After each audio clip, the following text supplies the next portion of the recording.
What's up, everybody? It's Eve. Follow me on Twitter and YouTube for space recordings and special live programs.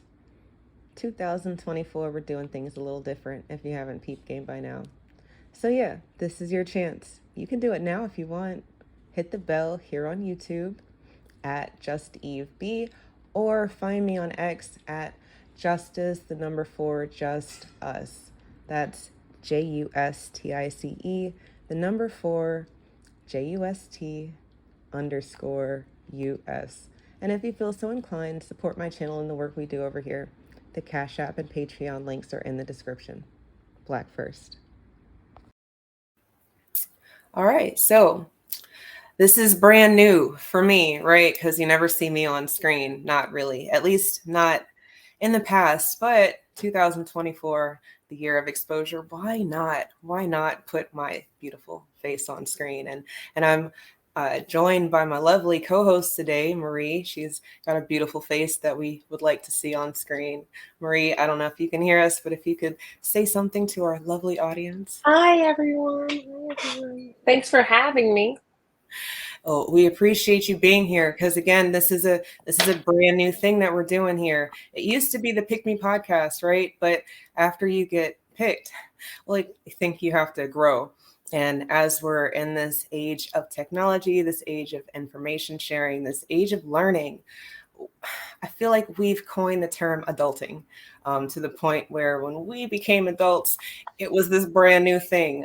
There were already people out here doing it a long time before us, and they never necessarily gave us the code book. So from there, millennials adulting, we are this generation of adults who never really got the game passed on to them. And I really hope that we could do something about that, since we're on the older end of the millennium spectrum. So I got Marie here, and I hope that we can chop it up about at least our first topic, and maybe it'll be interesting for you as it was for us. But Marie, how do you feel about that, millennials adulting? It's still strange that we are the adults in the room. I still find so I'm the person that's responsible for all of this. I feel like I'm in business, like I'm a child in business clothes. Like, yes, it's like you guys let me speak. Like, how did you even let me in here? Like, who's in charge? You guys are crazy. No, it's Um, you. You're in charge now. You got to make the rules. yeah, no, that may not be that may not be in your guys' interest. Do not let me make the rules. Um, Not yeah, to but put you make no. the rules. I don't know if you're a mom. I'm a mom, and as the mom, we have to wake up on time, right? Because it's time to get everybody to school. And some mornings, it's just like, everybody, Harder than others. let's just sleep in today. Everybody call out or just play hooky. But too, I think that as a millennial mom, I think that so I have a daughter in college and then I have a 16-year-old, but I also was a mental health day mom. Okay. So I was like, I yeah, mean, do we I need a mean, and then I've had we're also in the age of technology too. I think one time, my daughter who's now 16, I think she was probably 9. She decided to go turn everyone's alarm off. Like she turned your phone off because she she said didn't we want to all go need to some school one time. day. Yeah, and we all woke up like we're really like, what could have happened that? And I kind of sat at work like everyone's phone was cut off, but She's no one's thorough. phone was dead. The battery wasn't dead. Like I was very upset. Like, hmm, Yeah, because how do you explain I that to your thought it boss, was right? clever. No, that is. We actually have a very clever crop coming up under us because of, I think, what we've had to experience on this journey to adulthood, being an adult and then having to make the call when you go to the doctor or know about insurance or if you went to college know exactly what those classes were supposed to do at the end of the degree. I have so many friends who are not in their field at all, but they're doing what they need to do to survive. And I think that that is our story as millennials, doing what we need to do to survive. But that actually Absolutely. brings me to our topic for today, baby me, a love language. um, I find that because of all of the intricacies that come with women at least women in our generation, how many hats we've had to put on, how many roles we take on, and then still wanting to be a girl, wanting to exist in our femininity, even though we have to be strong or independent or self-sufficient. So I saw the post on Facebook. It said, baby me a love language. And I just felt that in my soul because, again, out here being this strong woman or this woman who can take on a lot of things, you still want to be babied, right? We still want to be coddled or, tended to. You still need a soft place to land, a place to rest. Like you need some ease in your life, like somewhere I can just go after I've done all these things. I wore this hat. The mom. I was at who's taking care of me, right? besides No, you're me. supposed to be Like I mean, very that's cool. Yeah, get like, you a that's nice cool. fluffy pillow and a blanket and wrap yourself around in it. That's your soft spot, right? Yeah, I'm like, yeah, it's not enough. So I'm like, baby me, send me flowers, treat me like I'm delicate. Now, does that go to opening doors and paying for the check and stuff like that? All of that is Oh, babying you. absolutely. I think that like falls under that guideline. Like I never as a woman, I never have a problem. I'm never going to date anyone that I would want to hold back with per se. So I don't mind picking up the check, but traditionally, I that's mean, so he asked you out, and at that point, it's understood that who's paying for what we're doing. I guess if we're in this already, and now it's a mutual.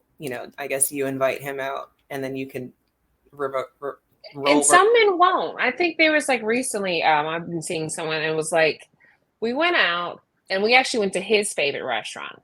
Now, I kind of was like, okay, so our girlfriends are like, okay, well, take him, like invite him out, you plan the date and you pay, and you be upfront about that's what you're going to do.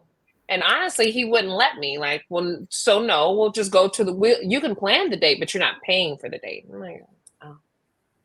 Okay, well, I try. Like, what do you Right. want? You want me to send you some lunch money or something? I heard that's the new thing these days. People are sending lunch money. Yeah. I saw that, but $30 might not be enough according to the women. I know someone sent me 25. I'm like, I made it work. I didn't complain. I was just like, thanks for the $25. My lunch was more than 25, but I didn't. It's the thought that counts. I think, look, I'm gonna be real. I think it is the thought that counts, even though I know that the price of living has skyrocketed. And I think that, women are so, what's the word? We're so pragmatic, maybe, about very specific things like that. So, if the price of milk is this much, then, what you used to take me out with isn't going to be the same thing that you can take me out with now. And if you're just sending me my portion of it, then, it's a thought, right? Because you get a 4 for 4. I don't know. Maybe he's like, well, I thought you were getting a salad. At least I go to one of my favorite salad places, Snappy Salad. On average, my salad ranges between $18 and $22. That's wild. So the 25 still worked. I think the thing is that, going back to, we're talking about inflation or the cost of living, but then we also have social media. We have all these influences and things, even to the joke, well, $30. I think there was a social media post about the $30, like that wasn't enough, or even some girls sent the money back. And the thing is, like, the girl that I made a video about yesterday saying she got mad because somebody sent her $30 for lunch. Oh, guess what? She made a video. And she sounds even more ignorant in the second video. Apparently, you're a pick me if you're okay with $30 for lunch. She turned off her comments on her last video. Okay, kudos to you. But that's exactly why I'm going to post your video on my page so they can eat you up on my page. Yeah, y'all beat me in the comments, but let me explain something. So you $30 pick me ass hoes. This young man came to me in my inbox. I never asked him for a motherfucking thing. This first of all, because I got my own money and I can buy whatever I want and whatever I need. This second of all, he came in my inbox sending me pictures of him holding up stacks of money, hundreds. Talking about, let me spoil you. Before I even continue the video, I just want to say this. What girls fail to understand, every guy that I had ran into, when they see how grateful you are for the little bit of things, They want to spend racks on you. Seeing how snobbish you were for about $30 makes me, that's such a turn off. Makes me want to not give you anything. And he didn't send you no $10, $15. He sent you $30. There's so much things you could have got with $30. And even if you decided to go to a restaurant, that's still $30 off your meal. But let's go back to the video. For you, and then he offered to send me lunch money. So clearly, I'm gonna feel like shit. You in my inbox popping it. What's the issue with you sending me at least $100 for lunch? And I didn't ask him for a certain amount of money for lunch, but of course when he sent me the $30, I'm gonna feel like, okay, this is a cap ass nigga. Cause what the fuck he in my inbox for holding about his money? What was your point? So yeah, y'all right when y'all say, oh, he didn't have to send you nothing. Yeah, you're right. He didn't have to send me nothing. He also I have to get my motherfucking inbox popping it either. I ain't asked you for that. And who the fuck said I don't eat Chick-fil-A? I never said I don't eat Chick-fil-A. Her attitude towards everything is just mad nasty. This is not even somebody I want to have around as a friend. Because if she was my friend, I would have looked at her like, you're mad ungrateful. Your attitude gives mad snobbish. It's not cute. Like, and I did see a lot of people like, oh, she's just high maintenance. There's a difference between high maintenance and just being a plain asshole. Being selfish, snobbish, greedy. Learn the difference between high maintenance and a gold digger. Because if you would... People have husband expectations of men that want to court them. And I get that someone has to show up in a way that shows you that what they're capable of doing, but you're also not their wife yet. I don't even know if I see a future with you. I was doing something kind for you. And not saying that you have to be, content with morsels or crumbs. But I think sometimes social media has got us where it's like, y'all doing a little too damn much. Like it's a certain level of just entitlement and just being ungrateful. Absolutely. And then, so now we are in the babying thing. And, we'll have men that'll tell us that that's an entitlement thing, that you are asking for too much from me because I'm a man and men aren't delicate like that. Or, we've got all of these other things that we need to be doing as men, macho men. You can't find a soft place with a man, but maybe I'm an outlier. I don't know. I feel like if you want that, then you can go find that. You don't have to be so rigid with what people are telling you is out there. You should really go out there and see what's out there for you. And then to the point, what you said about the girlfriends wanting the wife role already. Are they acting like a wife yet? Or are they doing these things to get these wife privileges yet? I feel like we're chasing the wrong things, right? Putting the eggs before the basket, or some old the horse saying. before the cart. There we go. That's the one.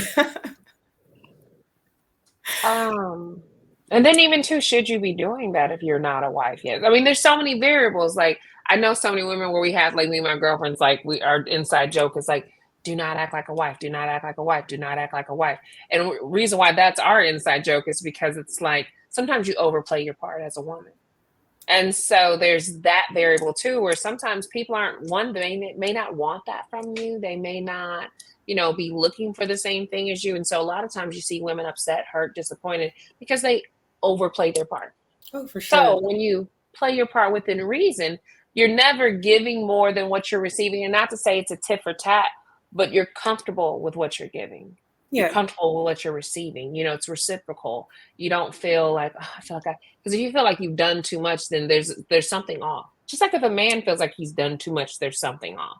Yeah. And it's not to say again that you don't have to show up at that man's job with flowers, because he showed up with flowers for you. But there's different ways to reciprocate based off your own level of mastery and where you are in your life and in your feminine energy. That being said, though, too, I do think there's this thing where it's like there's all these expectations, or certain things are just like they're earned. Even people I know in good marriages, or when you say good marriage, I have a girlfriend, her husband bought her a Maserati. But I understand, too, they've been together 17 years. You know what I'm saying? So imagine the things they went through in that time frame. I remember it was like a story where she had told me that when he first met her, he thought that, she had to have this idea that he has money or whatever. And he actually took out a payday loan or something. And then he secretly paid it off but never told her about it, like until years later where she was like, I thought that you were doing good. He's like, I was not doing good financially when I first met you. I just wanted you to think that, but it's like these funny stories. You're like, well, sheesh, okay. But I think a lot of things are earned or they're built up too. But like I said, so you see this thing where these women, it's like, oh, I want you to do these things, baby me, right? So there's that baby me thing. Then there's the drill sergeant men, but then there's that variable what you said where it's like, well, I'm a man, I blah blah blah, I don't do that. It's but I also feel like you just don't like me enough. Yes, we've had that conversation a few times, and similar to you, if you want something, you're gonna do what needs to be done to get that thing. You're gonna step out of your comfort zone. You're gonna Well, step out of your norm. You probably communicate though. I don't know that a lot of women are comfortable communicating what they want up front to their detriment, because like your friend like you just talked about your friend with the Maserati, she didn't know that her man had taken out a payday loan. And, some communication, there would have been some red flags, you would have seen something where the math won't math. And, maybe you don't want to pry, maybe you want to let him have his ego. If he says he's got it, then he's got it. Why do I have to think anything more about whatever it is he says he's handled? And then you find out 10 years later that he was struggling. And maybe if he had said something, it wouldn't have had to be like that. Maybe we could have done something else. But that man is not going to let you in like that until you've shown him something else, right? So now we're in that communication thing. So that baby me, I think that, it is deeper than just, having that soft place to land, as much as you can be that girly girl or that feminine woman with also him. Level of vulnerability. Exactly. You can be vulnerable with him because he's shown you that it's safe. And from there, that Aggie man or that drill sergeant guy or that the all the betas and F boys on the internet, they haven't really given a safe spot as much as they've tried to show that they're this macho masculine thing. It's like overcompensating to some degree. Because even too, those guys would probably swear they're alpha males. I've seen rhetoric around like how long a woman should take to serve her man a meal. Oh wow. You mean like a minute type of 30 minutes? Like, I guess it's like 30 minutes or so. Like, and the irony is, I'm divorced, but I was a wife at one time, and I've never, ever, ever had my ex-husband complain. I mean, I will say I was like, I'm extra domestic when I'm in that zone. I'm extra domestic, so I'm also the type that may fix an appetizer while you wait, and but I do things on my accord, but I want to do them. You know what I mean? So it's like, I want to do this. I enjoy this. Even my kids, one's an adult. I still bring her whatever her favorite meal is on a tray sometimes. And then sometimes I'm like, go get it yourself. So it just depends on like however I'm feeling, how domestic-y I'm feeling. But that being said, you see this rhetoric, well, it should only take this long or whatever. And it's like, I want to say I saw that, and it was saying something about Olive Garden preparing meals. And yes, and how long it takes them. And I've definitely waited for some time at Olive Garden before, and I'm not mistaken. They do prep their meals like early. They start out in the day and they prep their meals. Everything isn't just made to order. Also, Olive Garden is very low end. It's like the McDonald's of Italian food. So part of me is like, where are you eating at? Like, I'm not a Waffle House girl. Yeah. I think that they look like they smoke Newports back there while they're making it. But my friends say that's what makes it taste good. That's what makes it taste good. It's the character. I'm not a Waffle House and I'm not a Denny's. I don't do Applebee's. I don't like Chili's. So again, I will spend 40 minutes on Brussels sprouts alone. Like, well, I wanted to get them just right. And then I put this goat cheese thing. So that being said, so I did see that rhetoric, and it was so crazy how many men liked it, like they were liking it. Mm-hmm. But then the irony too is like sometimes you see those, you have to sometimes things are about like the messenger too, or the posters. So when you sometimes I want to see more rhetoric from men that are happily married. Oh yeah, They have children and families and have their, but then they might actually have better things to do. that part. I was gonna say, they're out there and they are living their best life off of With their being. family Hmm. Hmm. But that they love. there are some. I want to say, I have a good friend, Frank. He's up in the DMV area. He's a married man, and he kind of posts his family life, and I always thought that that was pretty positive. His children, his wife, and just as they're living their life, and people can say, that that's not the life they want, but if you're out here being all angry, maybe it's because you don't have certain things that might mellow you out, or maybe. Yeah, or the person, yeah, Yeah. someone that softens you a little bit. You know what I mean? And I think that's what it boils down to, going back to even like as a parent. Like I think even your children, like there's a certain level of like warmth you exhibit because that's your baby, that's your person. So even when it comes to like your significant other, that's your baby, that's your person. Why would I want life to be hard for you? Why would I be hard on you? Absolutely. Like even Right. if my man is my man, I'm still not treating my man like I'm a drill. Even though he's masculine, it doesn't mean that I have to be rough or mean or I guess be his drill sergeant. I don't be coarse with him. That's my man. That's my significant other. Like I should be a warm space for him, even though he's a man, and it doesn't make him less manly or any less masculine to have a woman catering to him, displaying warmth, compassion. So it's like I think that when you create a warm, safe, loving environment, I feel like you get the best out of people. So even that thing like baby me, yes, it's a love language. Like, but the better you are to me, the not only the safer I feel, but then even the more loving and warm and giving that I am as a woman. Absolutely. I'm thinking about the cooking That's like a aspect. cheat code. I, they say that you should never have someone angry cook for you, and I think the same is true when you're in love, you love your family, you love your man. The food is always gonna hit. It's always gonna hit, even when you're tired, Everything is even when you don't better want when to. you're Maybe something basic, and everybody is just gonna be very satisfied, and I experience that all the time.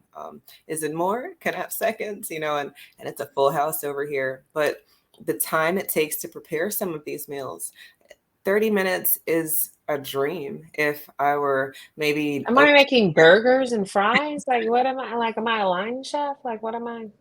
I mean, you pop some cans maybe, or if you're doing the frozen thing, we've got semi-home cooked meals. But this is something that I have picked up on. So one, a lot of these men that like are on this trope of, they take issue with certain things. Example, like you do have to look at them. You're kind of like, oh, so you probably dated women that never liked you anyways. You've probably historically been used. You probably have used the things you have to attract certain kind of women or women, because these women don't really like you. Like even when men are like, I've never had a woman take me out to dinner. What are you doing over there, sir? Like Right, no woman has ever taken you out to dinner. right. And then it's kind of like it gotta be you. Because women do things for men they like. Like They women love to do things for men they like.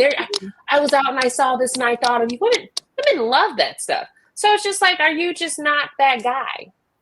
That part. And then is it a rude awakening to find out that you're not that guy? Or should they I think do what that's they tell us to do? They tell us to pull up your big girl panties and get your shit together.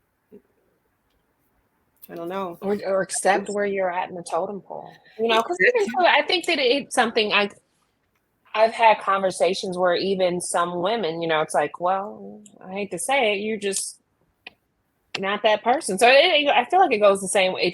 I feel like it hits different. And women are probably used to getting that feedback. And then half these men have anime characters. They're not even showing themselves. They've hidden. They haven't posted a real picture of themselves ever on social media. Yeah.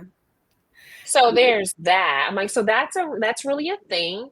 But I just feel like too, a lot of these men are mean because they've had such bad experiences. And it's no different that sometimes women are so angry because they've had such bad experiences. It's actually because they were probably out there genuinely trying to like someone that couldn't reciprocate, didn't have the capacity, or didn't feel the same. And so there's that hurt because again, it falls back under that overplaying your part. Here we So a go. lot of women are bitter from overplaying their part. They did the wrong things or the right things for the wrong men. And the same thing with these men, like you did the right things for the wrong woman.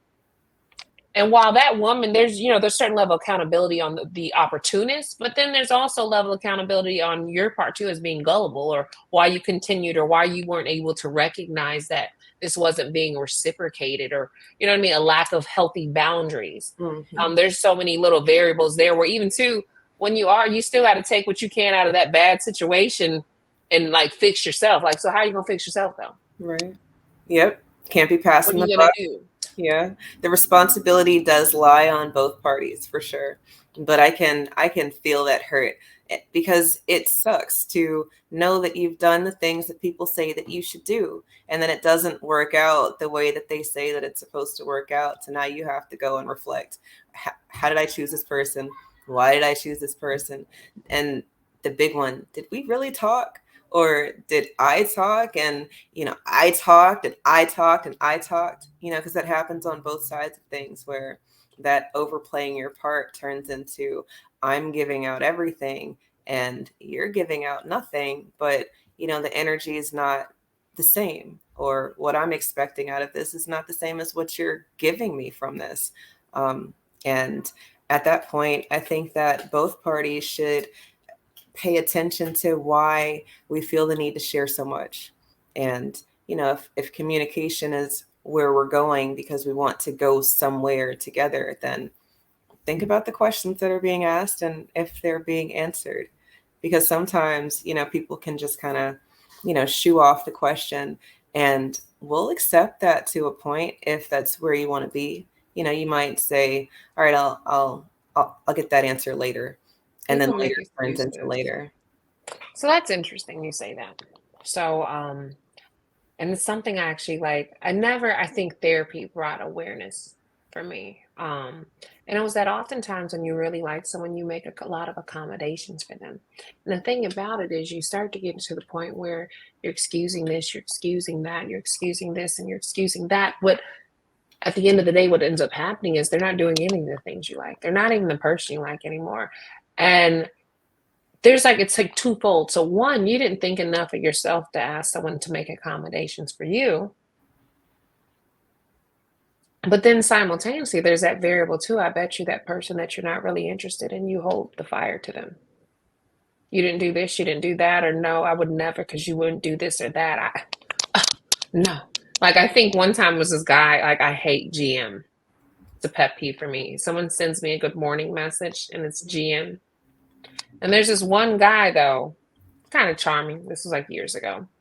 He sent it and he knows I don't like it. And I would just overlook it. And then one time there's this guy I just was not interested in at all. He sent me GM.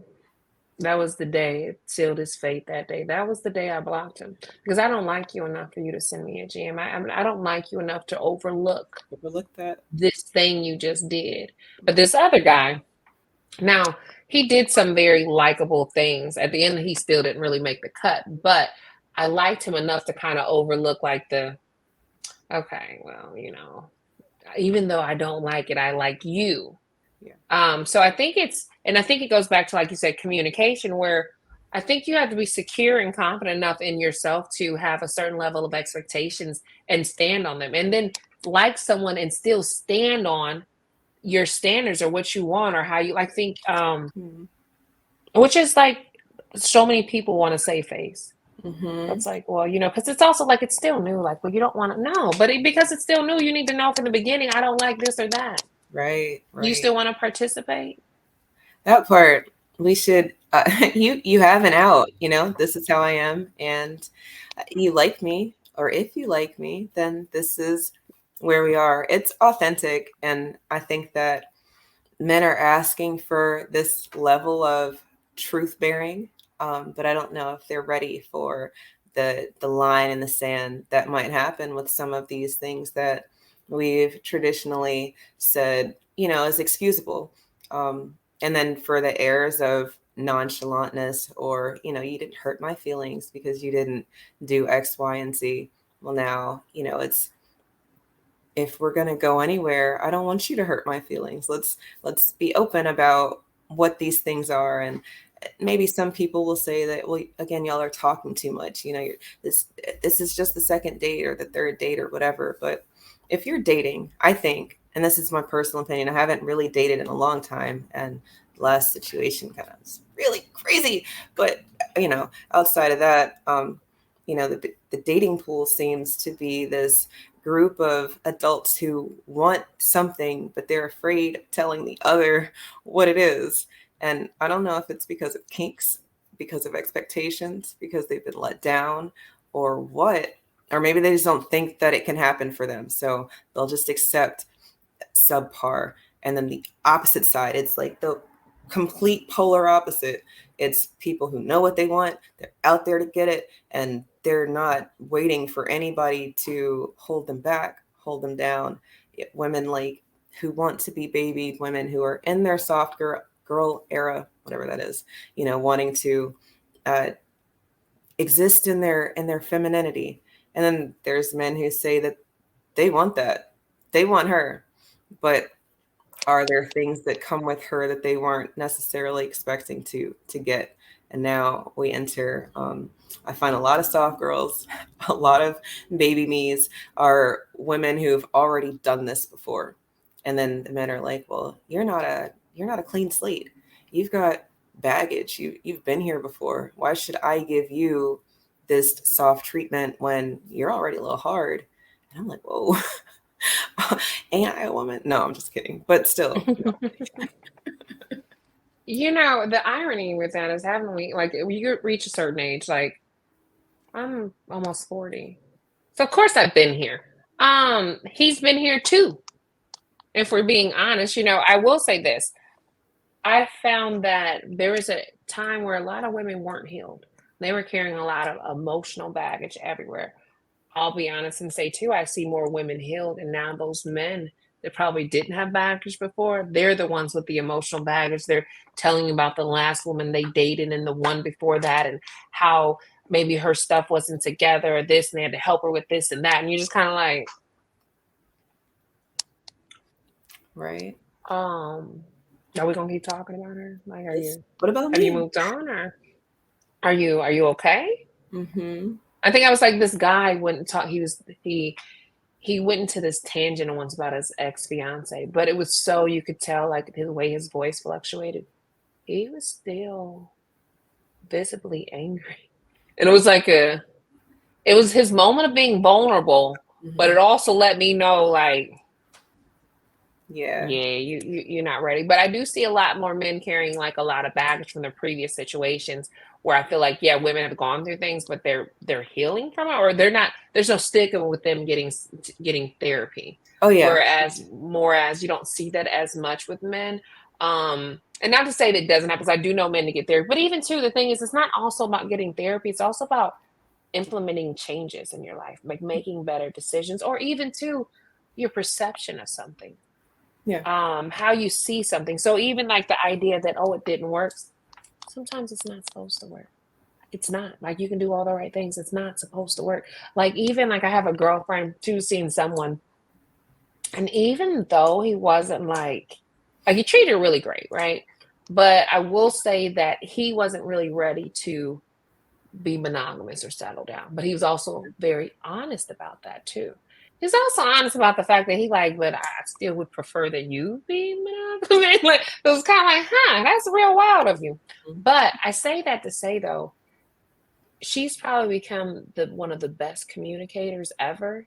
Just being in that. Sometimes people are for the experience.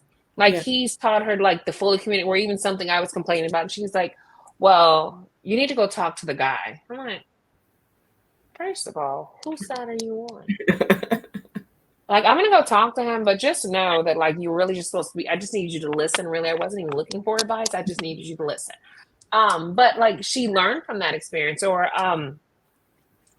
even for me, there's a time maybe while I thought that and not to say that I wasn't the prize, but a lot of times we attract to people that are actually very similar to us, even if we think that they're not.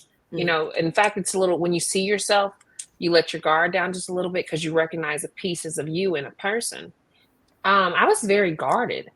So I wasn't really emotionally available, and I would typically gravitate to men that weren't emotionally available. We went on nice dates and things like that, but when it came to like the core or like even our hard times, I'm not divulging if something is going wrong in my life.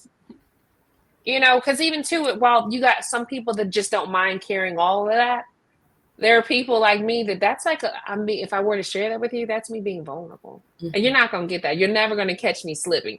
Now, my actual real life friends, my girlfriends, my platonic male friends, they'll know exactly everything that's going on. But like that guy, nothing. And I wouldn't really know his hardship either, outside of maybe he has an attitude and then something comes out in frustration. And it's like, well, why didn't you tell me about that? And I was like, but we both are literally almost the same people, but I'm just a little more warmer and I'm pleasant. And I've gotten really good at hiding the fact that like I'm emotionally unavailable, like because I'm more available than this person that I chose. But it took those relationships for me to kind of, okay, so what's the pattern here? Why is the pattern here?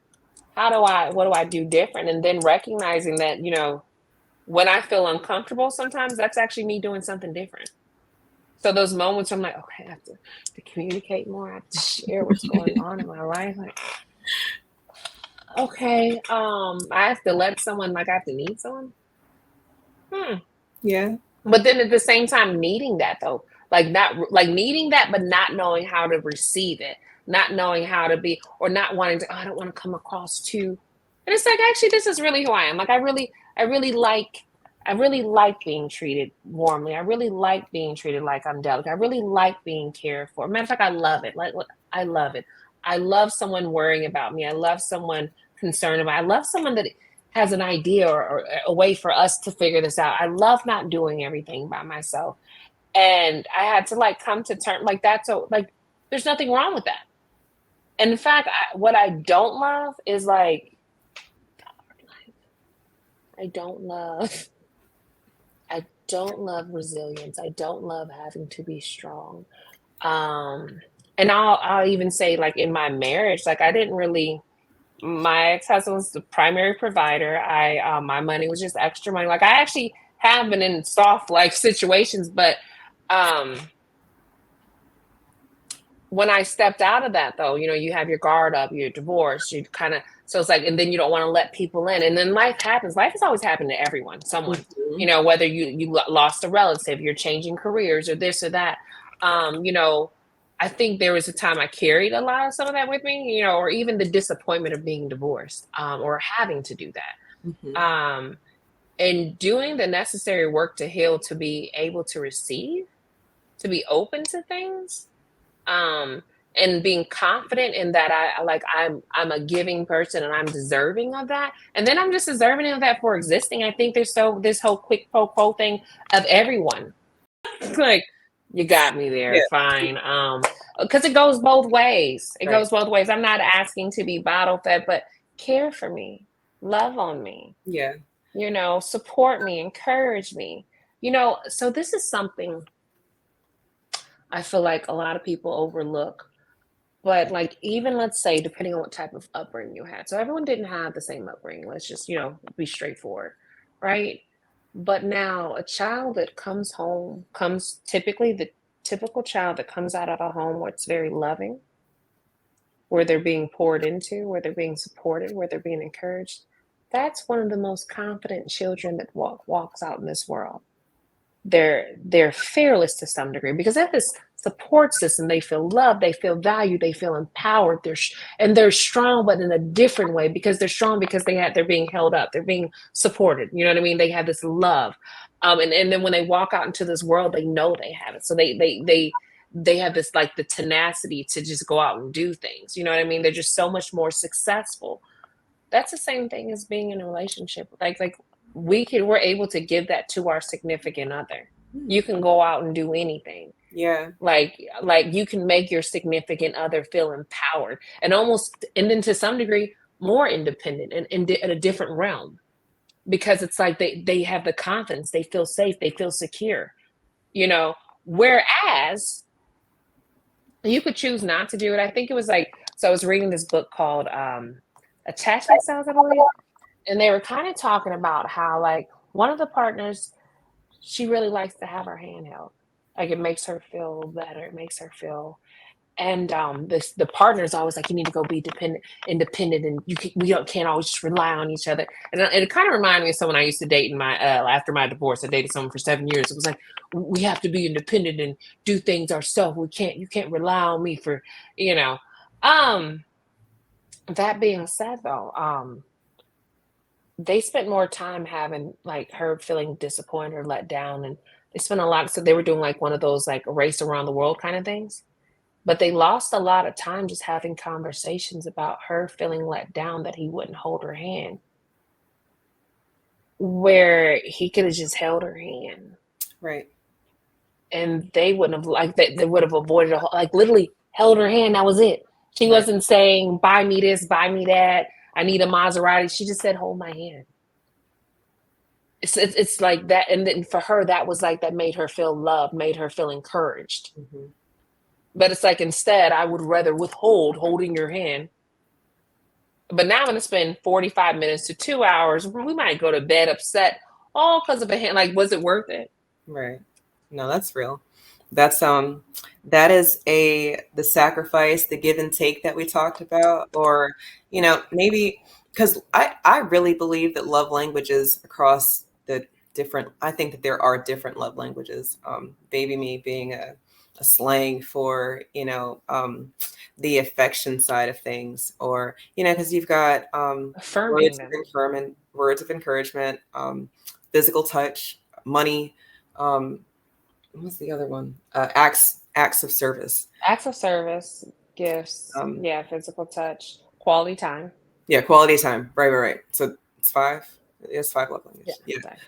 So, but that physical touch thing is real. Some people really, and it's not sex related. It is just the act of bonding with that person. Someone putting their hand on your shoulder, showing you that they're like, I'm here, I'm present. Right. Even whether, we get that from even our relatives, our family, know those like platonic. Yeah. Like, it's not even so much about, it's like you said, it's not sexual. It's just really about, again, those signs of symbols of like, I'm here. I'm here. You're not alone. Yeah. And if you pay attention to that stuff, with your significant other, those non-verbal cues, because I think it's very hard to tell somebody that that's how I feel love. It's not gonna.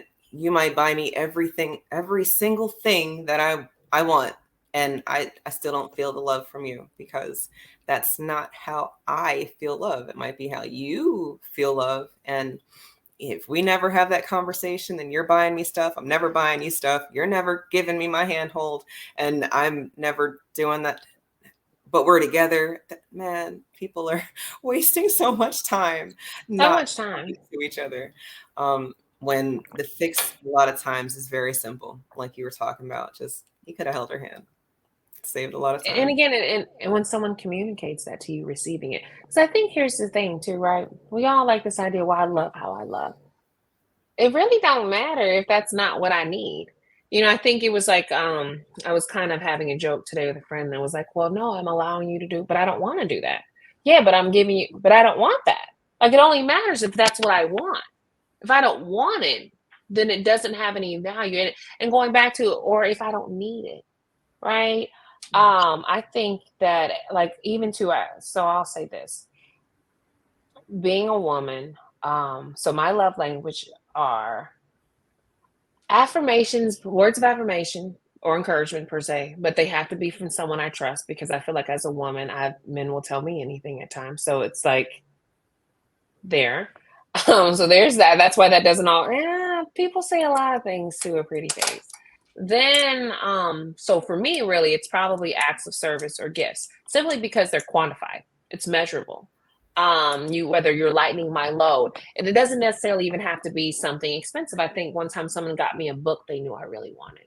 Or even I had a girlfriend, like, sometimes we send each other gifts, and for some reason, I don't know, I think like some things I don't like spending money on.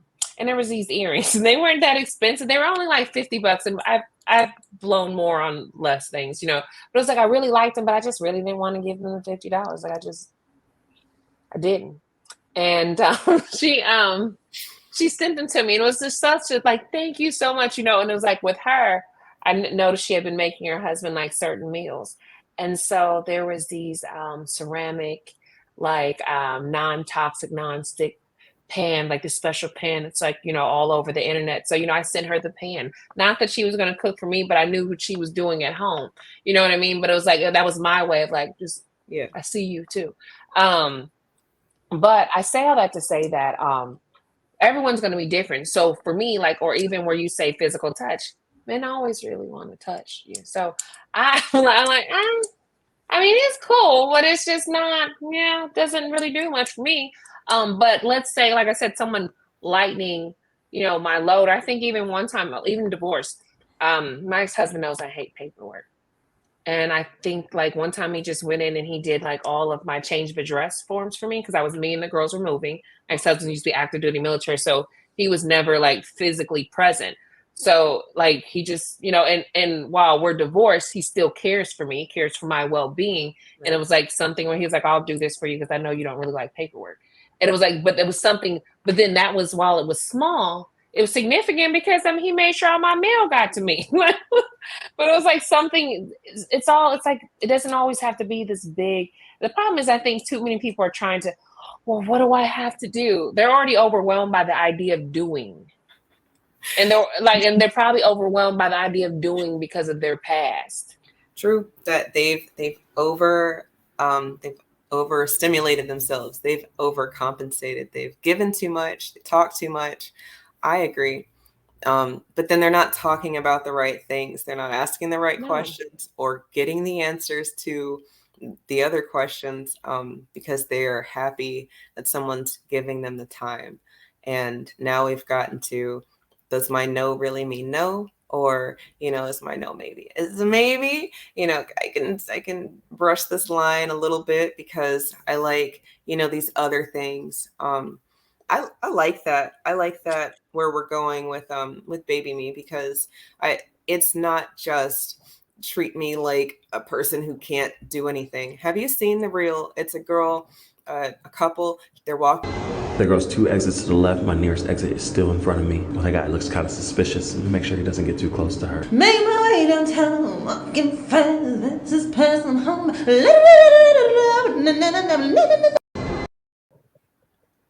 I had a man to let me carry my own luggage to the car once, and that was it for me.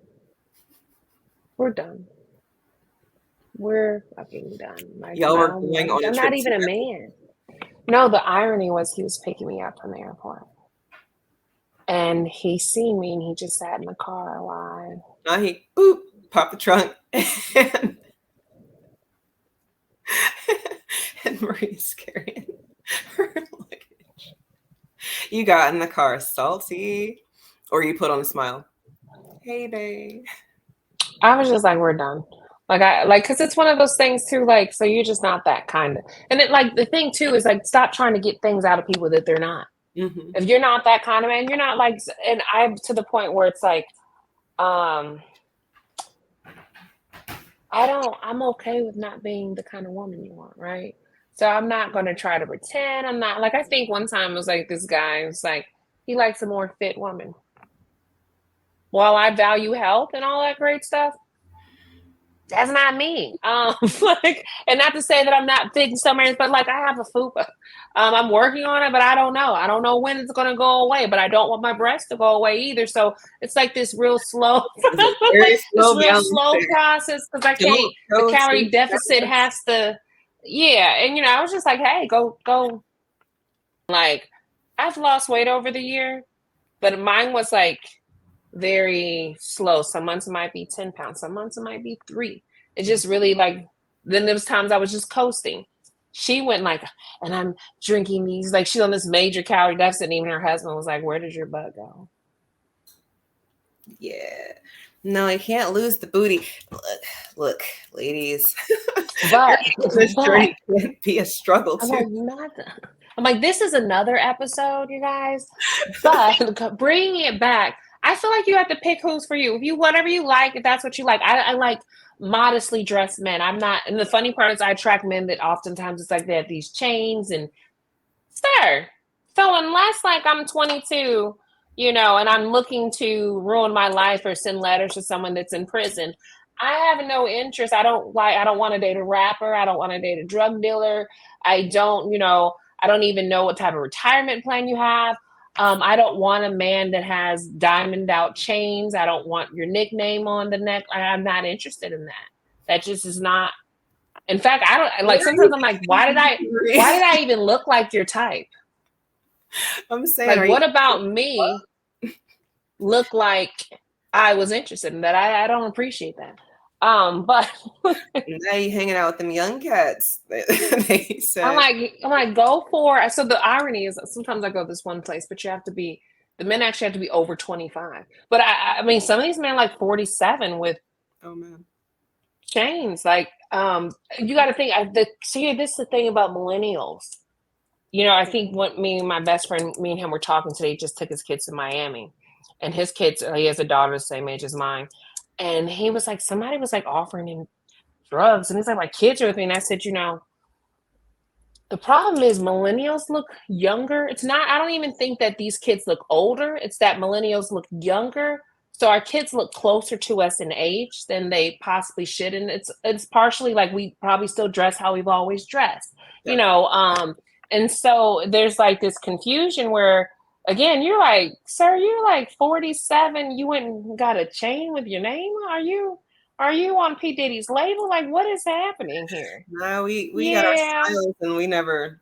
That is, you are so right about that. Like, this is no for me, sir.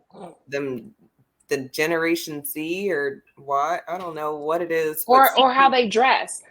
Like, even I wear sneakers, but I really don't wear them as much, and I don't care for like I wear them. Like, this is just my athletic look. Like, this isn't really my look. And then you're like, yeah, sir, your whole outfit. I don't. Are you a rapper? I'm not interested in that. Like, let me make sure I dress a little different. They didn't get that memo that you know, once you turn 22, you know, you have a certain level of upgrade that's supposed to happen to your wardrobe. At my great big age, I still get told that I'm dressed like a student, and at first I was like, are y'all telling me I dress like a kid? But then I think about it, and I guess I do. I generally wear jeans and a t-shirt, and but it's out of comfort though. Like, I'm not styling my jeans and t-shirt though. Like, I didn't put a gold chain on or whatever. Or yeah, and again, I own some questionable items. I'm not gonna lie. Where you kind of like, well, that depends on what the look I'm going for that day.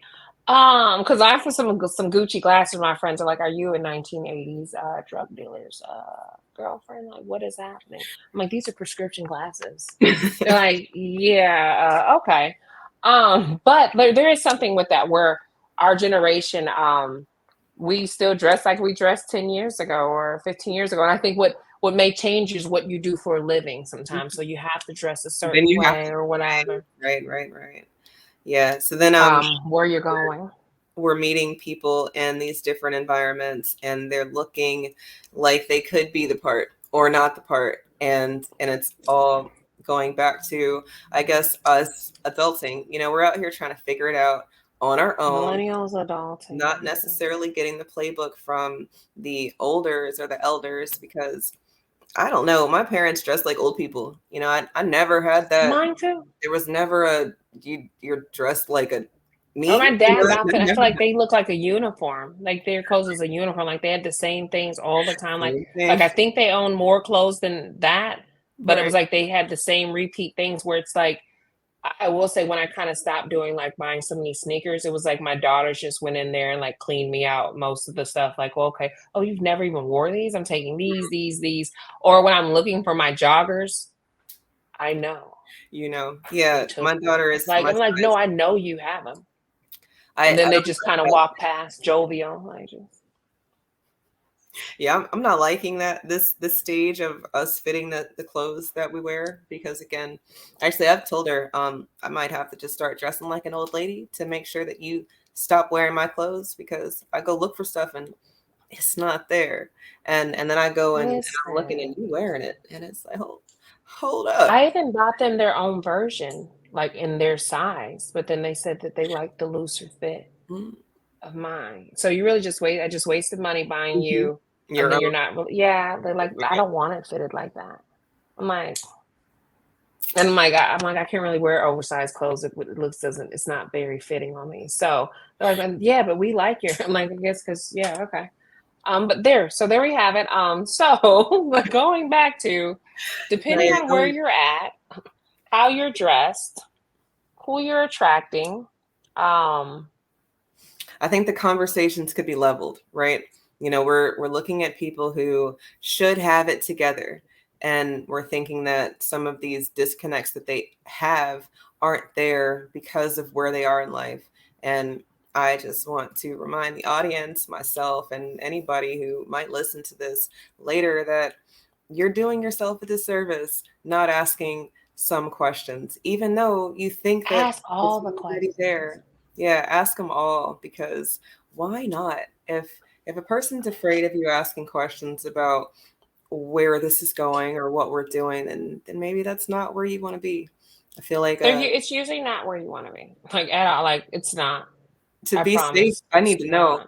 not. We need to know some things to be safe. I don't need to know everything, right? And some things I'm not going to tell you because you don't need to know everything. But you want me to be safe. I think that make sure that, questions get answered with answers that make sense.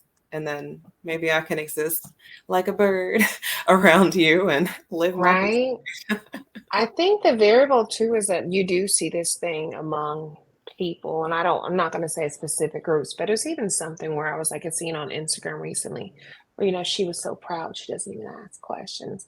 And I'm like, girl, are you stupid? You think that there's value. And, the thing is, because people think it's so much value in being detached.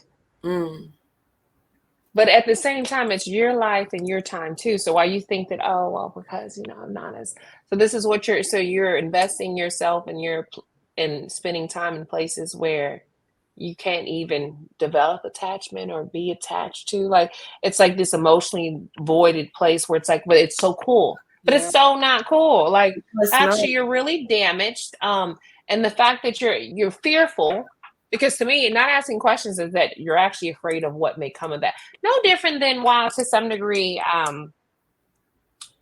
why people don't want to answer the questions, or even why there's this thing where sometimes men are uncomfortable with being honest, but they're not really uncomfortable being honest. They're uncomfortable with the potential consequences. Mm, Because a lot of people are tied to certain outcomes, men and women. They're tied to outcomes. That's why even two people are upset when they invest in a relationship and it doesn't work out. Oh, this didn't happen. You're tied to an outcome. You weren't thinking about the journey or the experience. When that man finally tells you the truth and then you leave, and then he's upset, but he really didn't tell you the truth all along because he knew that you were going to leave. Or I've even met men that they also, sometimes they know what kind of woman they're dealing with. So they know they have to lie about certain things or she's mm, not going to be around for long. And right. I'm sure there's women that are the same way too. So the problem is like, so nothing against men. I just don't date women. So these aren't problems I run into, but I'm absolutely sure they exist because my guy friends have a slew of them, or even sometimes it's like, I think you married one of those kind of women, but that's a different show. Um, because too, there's so many people married to people because of how they look, or so many people married to people because of their bank account. Mhm. Um, and that's a real honest, honest conversation that probably could be had too. No, that's real. That's real. Baby me, a love language. I think Marie wants to be babied, and no uncertain terms has she been against being babied. I think I like to be babied, but it's definitely a safety thing.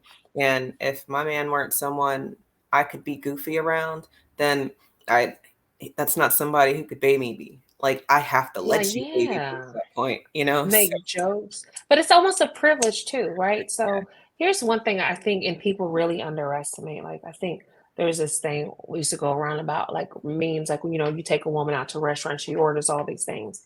I'll be honest with you, the less I like you, the less I'm going to accept from you. And that could be gifts, dinner, whatever. Like, I don't. I really don't want you to feel, I don't want to feel obligated. I don't want to feel like I owe you. So honestly, when I allow someone to baby me, when I receive, when I'm accepting, when even if I go out to dinner and I order the meal I really want, the meal I would have bought myself, unfortunately, that's a level of trust I have for that person. That's a level of like safety I feel with this person. I don't mind if it ever comes to the point after this dinner, I have to reciprocate some energy.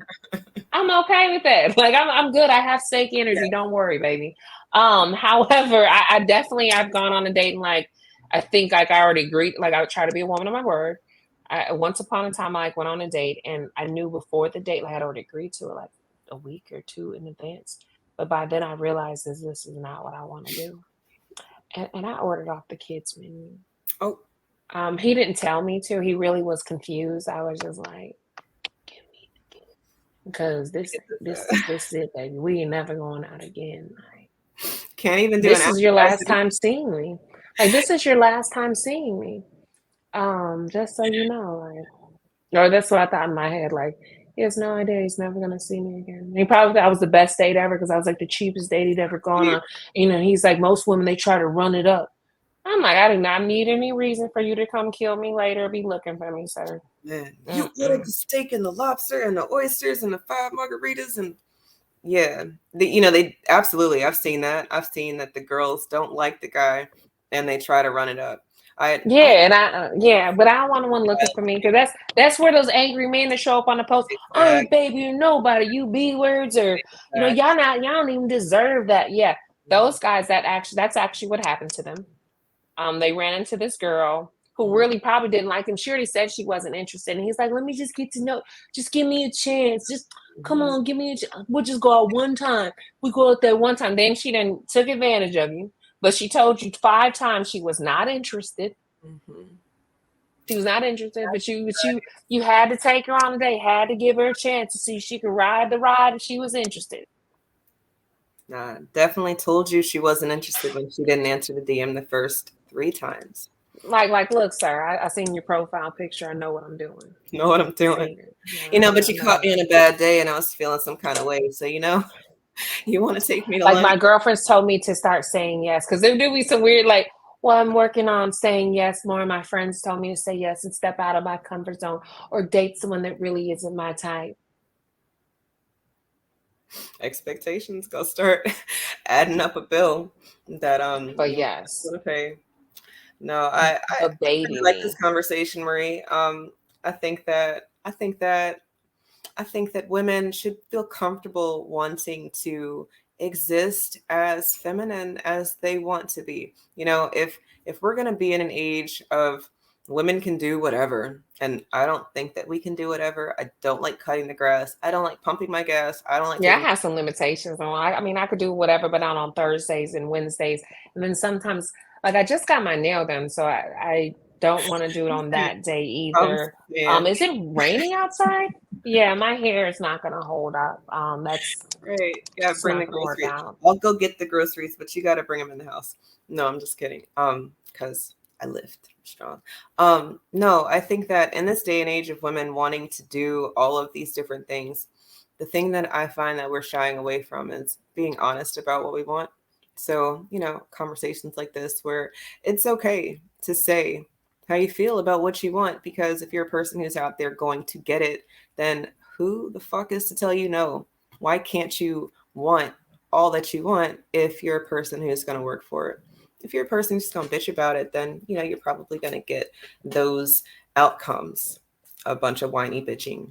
And you should be that, or if you're, absolutely. And if you know that you're not the type, like, I think you also have to be willing to do some babying, So like, if you're going, like, I already know, I enjoy a certain level of babying. I'm a nurturer, it's just who I am. I find pleasure in it. It's one of my favorite things to do. I'm even one of those, well, what exact time are you going to be home? Because I don't want my food to get cold. So I don't want to actually start until you're like kind of on the way, and then I need to be really fresh. And then I want to look at you, take a bite and just, like that does it for me. But I think it's also how you go out into the world. Like, so many people are like half-ass people too.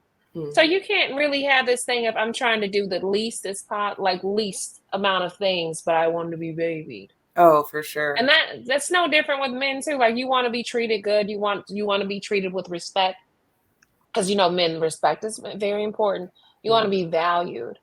You have to be of value. And I don't, when I say be of value, I'm not saying like, because we brought up the cooking thing. You and I, we both enjoy cooking. Some women can't cook and someone still loves them, and that's okay too. She might be the best orderer outer. Yay. I don't know, clothes folder. I think folding clothes is the devil. But I know it has to be done too. So there's that. But I'm not happy about it. I'm not happy. Yeah, that's one of my temper tantrums. I don't. It's like, how come it didn't fold itself? I don't like it. I have a real big issue. If the clothes are clean, it's somebody else can help me out with that.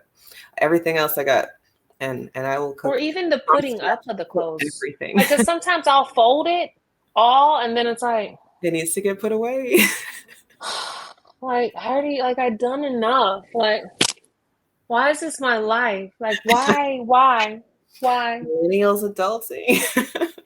Exactly. That's what it is. I'm like, because someone else did it and had no problem. No, they definitely don't. They never taught me how to fold a fitted sheet. And I just think that was stupid because, You want to hear something funny? My stepmother, she was born in the 40s. And she had this real pet peeve about her washer and dryer. And actually, like, she did not want anyone using her washer and dryer because you might break it.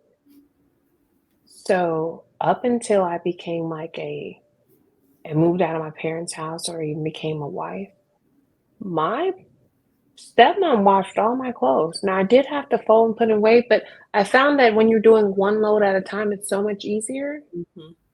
But I didn't actually have to wash and dry them. But I did have some good, like, there were certain common sense things like I don't like one because she taught me to bring them separated. So, I brought her my colors, I brought her my whites, I brought her my lights. So I did know how to do that. Yeah. Also, you don't want your clothes messed up. So, like, I was sure about that. But the rest, like, no, she actually did that just out of her own, like, not that her lack of trust for people. She literally, I don't want to use my machine. Okay, lady. Exactly. And then, like, I watch my kids now. Did you really put your darks in with your whites? Are you a psychopath? Are you a killer? Are you a serial killer? Why would you do that? Who raised you? This is not what I taught you. My dad was like, well, actually, you can if I use cold water, I can mix them all. Oh. This is what I've learned to do at college. I'm saving money. Oh. Like, age of technology, and they're so clever, aren't they? I'm like, I still don't trust it. Like, don't worry, you'll never have to worry about washing any of my clothes. But I really would love for help for you putting them away or whatever. If you feel like you want to do something nice for your mom, that would be a thing. I would even cook a meal if that, were to occur. But it doesn't, because she says she doesn't live here anymore. She lives in Houston where she goes to college. So she doesn't feel the need to help around the house, but she doesn't live here. No, I'm going to pick her up from the airport shortly too. I was going to say, when she comes home, she's going to get babied. And I know that's a reciprocal thing. And like you said earlier, if the children feel it, whether it's a 2-parent home or not, because, life. It could be a 1-parent, but they feel supported, that, loved, encouraged. They will show that, they will reciprocate that. And there are a lot of people out here surviving and existing with this survival, mentality. And they're up against people who are loving and who've been brought up in this caring and nurturing environment. And they feel like they can do anything. They do. No matter what. Get back to, making sure that people have conversations. Then you people will and should be able to get those moments. We used to talk on the phone, we used to talk in person. And when we bring back conversation, I think that people will remember some of these common sense things that we've forgotten because of how easy it is to get inside someone's brain with, technology. So, or think that they're in there, because I think I feel like technology and social media gives people the idea of being familiar with someone, but it's almost like sound bites, like little clips, not having the full details. Like you just have a quote, but there's no context Nope. around that. Yeah, I know 20 other good motherfuckers out here, not just you. No, Exactly. this has been real, Marie. I hope you come back on a Saturday for another lively conversation of millennials adulting.